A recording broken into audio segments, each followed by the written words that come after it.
Back in the summer of '96, Los Grotto was the kind of town nothing ever happened in. The biggest excitement we had was whatever song came on the diner's jukebox. That all changed the night the meteor fell, and everything connected to the old mill. I was 12 years old, spending most of my days hiding out in a rickety treehouse behind my house with my best friend Tommy. The place was a mess, comic books everywhere, half-eaten snacks, and a tiny radio stuck on some crackly AM jazz station.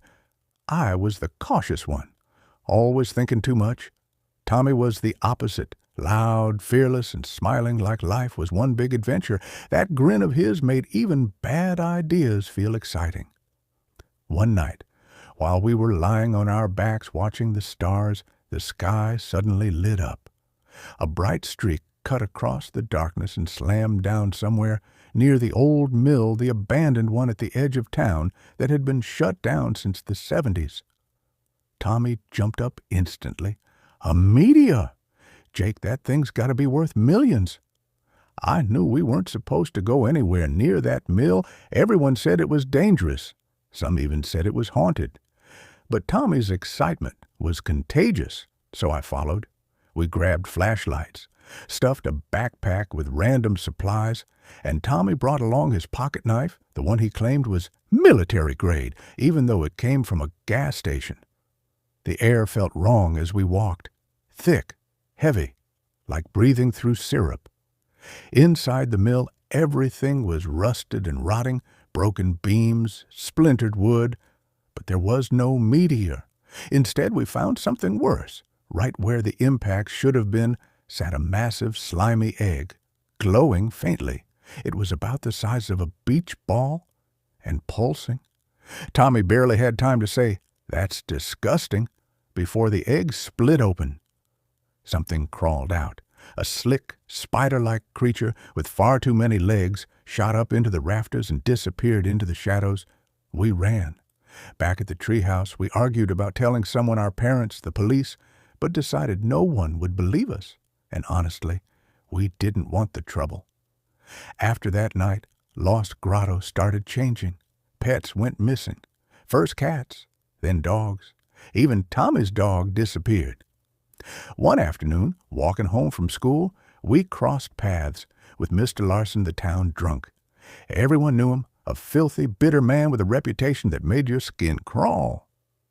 People used to call him the cat killer, because of something that happened years ago.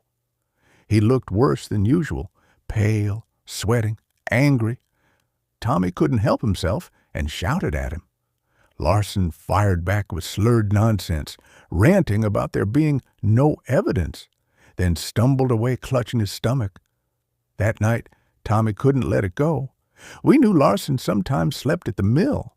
Tommy was convinced he had something to do with the missing pets, and maybe worse. I tried to talk him out of going back there, but I wasn't about to let him go alone.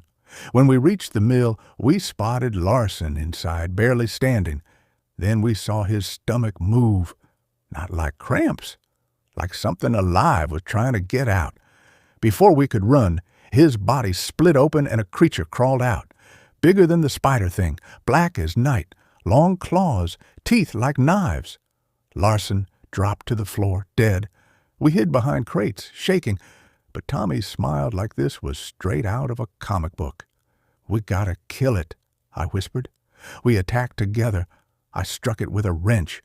Tommy used an aerosol can and a lighter.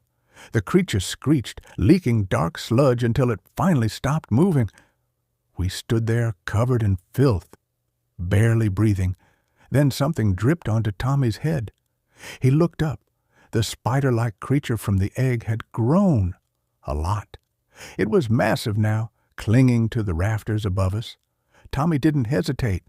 He sprayed the aerosol straight up and ignited it. The mill caught fire instantly. We barely escaped as flames tore through the building. Days later, the mill was nothing but ashes. The authorities said Larson died in a fire caused by smoking. They found his skeleton and another one. A small one, a girl who had gone missing 10 years earlier. The cat people whispered about wasn't an animal, it was her. And Tommy's dog? Turns out it had been at the vet the whole time. Don't forget to subscribe and join our growing horror community. New terrifying content drops every night.